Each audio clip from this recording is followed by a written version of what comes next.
Entre 1980 y 2000, en el Perú, se enfrentaron dos grupos. Uno de ellos era un grupo armado y terrorista denominado Sendero Luminoso, liderado por Abimael Guzmán, y el ejército, que en el gobierno de Alberto Fujimori, que fue de 1990 a 2000, creó un grupo paramilitar denominado Grupo Colina, el cual asesinó a diestra y siniestra a niños, ancianas y mujeres. Testimonio de ello es la masacre de Putis, la matanza en Barrios Altos donde falleció un niño de 9 años y las fosas comunes que hasta hoy se siguen encontrando y nos recuerdan las hondas heridas que no han sido sanadas y que no debemos olvidar. La literatura, por supuesto, aprende estos eventos a través de la narrativa y de la poesía. En el 2021, a puertas de una nueva elección entre Keiko Fujimori, hija de Alberto Fujimori, ahora preso por crímenes de lesa humanidad y una corrupción sistemática, se enfrenta a Pedro Castillo, un candidato de izquierdas. El 22 de mayo, de hecho, miles de manifestantes salieron a poblar diversas partes del Perú para reclamar que Keiko no va, por la dignidad, por la historia y por el futuro de nuestro país. En Huancayo, por ejemplo, durante un mitin de esta candidata Keiko Fujimori, el grupo simpatizante se vio afrontado por un grupo de manifestantes conformados por mujeres y niños que a son de las pancartas les recordaban que era momento de actuar con dignidad y con conciencia histórica. Les comento esto porque el poemario del que vamos a hablar hoy, Anatomía de los Sepulcros, no solamente nos va a instalar ante una voz que habita en otro mundo y ante un mundo plagado de putrefacción, de olvido y de tristeza. Anatomía de los Sepulcros es el poemario de Alex Ramos Arancibia, quien es un joven narrador y poeta nacido en 1988, licenciado en literatura por la Universidad Nacional Mayor de San Marcos y maestrista en escritura creativa por la misma casa de estudios. Alex, en 2014, fue mención honrosa en el segundo concurso de poesía nacional denominado Javier Herout. Asimismo, ha publicado 2 cuentos infantiles en la campaña de Bayas de su autoría. También prepara un nuevo libro.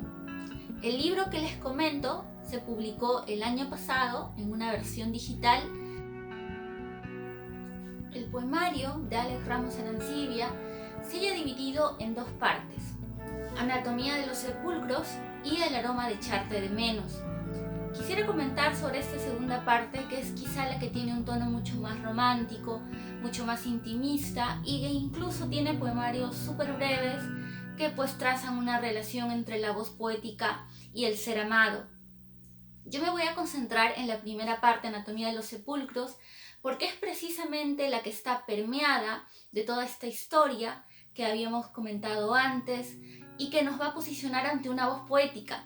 Pero esta voz poética no enuncia desde este mundo, no es una voz poética que parezca estar viva.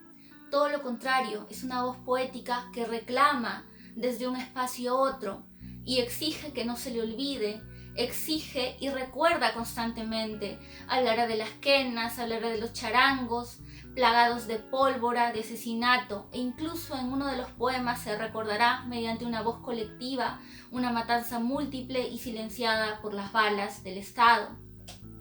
El poema 1 parece insertarnos ante un tono amoroso que señala lo siguiente: escribe amor, me dices, pero no pude escribirlo. Aunque no me entiendas ahora y no aquellas veces, cuando solía acercar los ríos con mis manos y llenar de avenidas estas hojas muertas, muerta en mí, muerta ya en tu boca.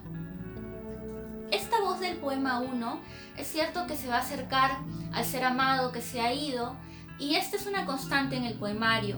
Vamos a tener un yo poético que exige ser recordado por la amada, pero que a su vez es consciente de que esta amada ya no está cerca de él, de que esta amada ya lo ha olvidado, y hay silencios amargos y que dividen la frontera de esta voz que enuncia desde otro tiempo y de este otro cuerpo que se anhela y se desea, pero al que ya no se va a volver a acceder nunca más.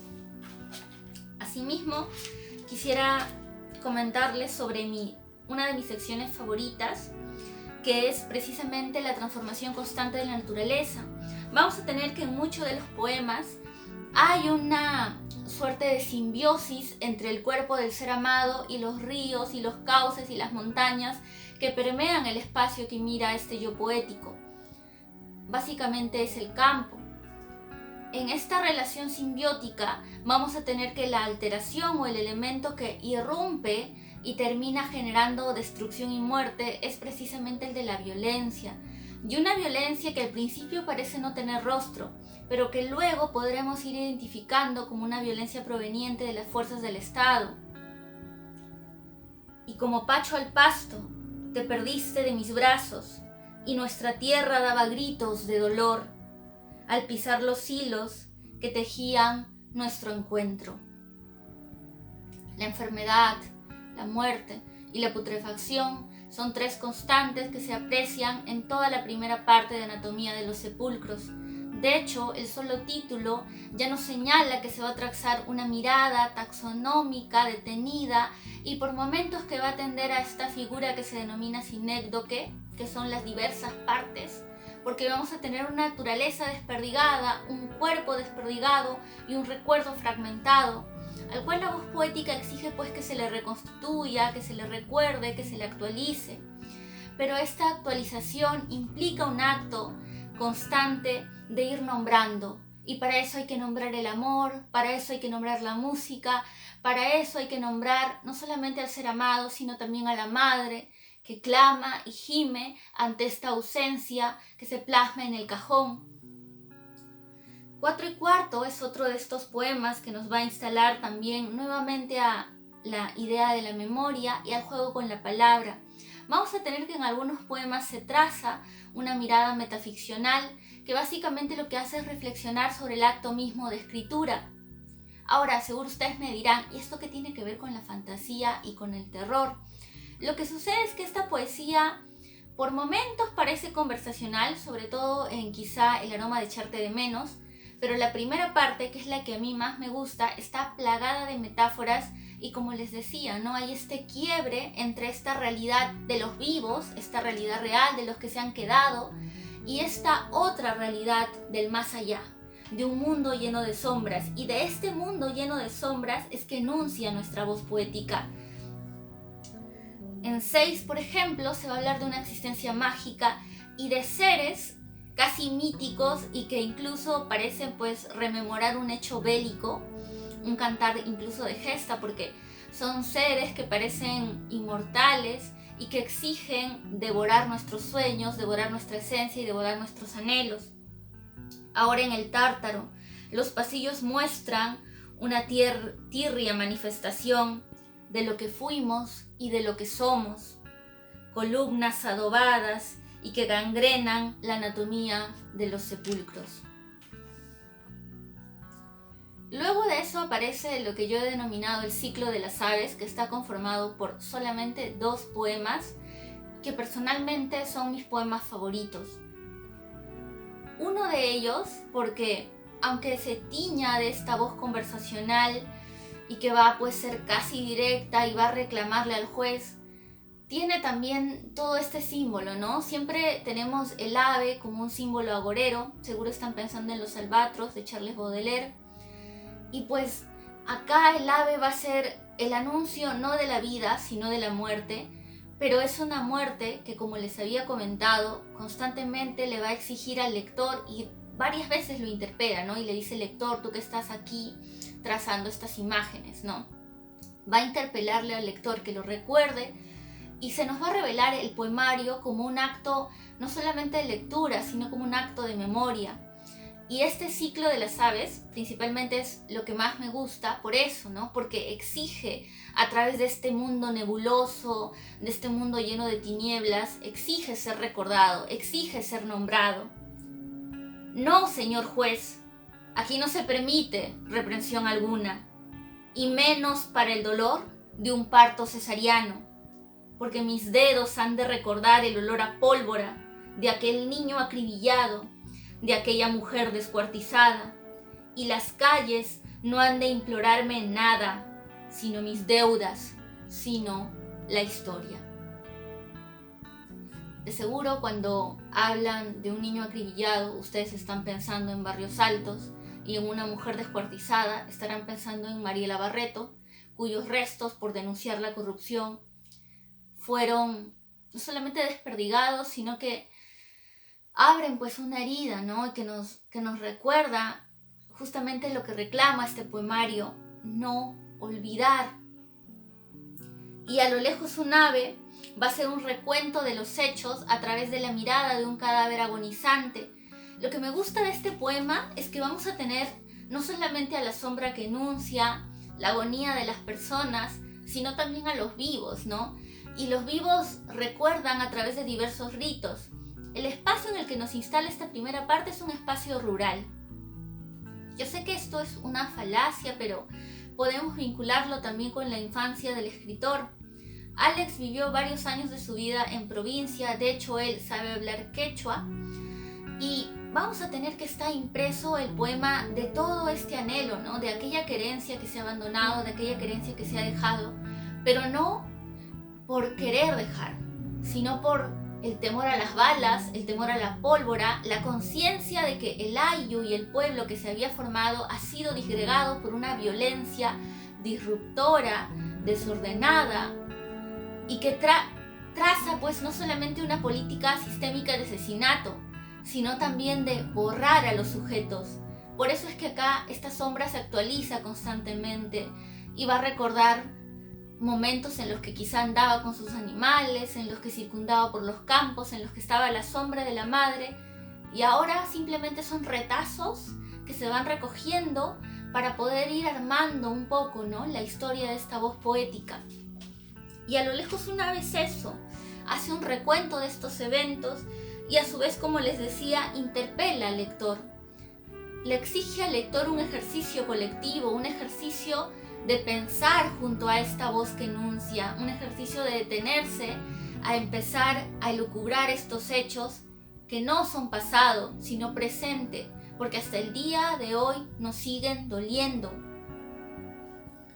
Y ves llegar el cauce fúnebre de nuestro cuerpo.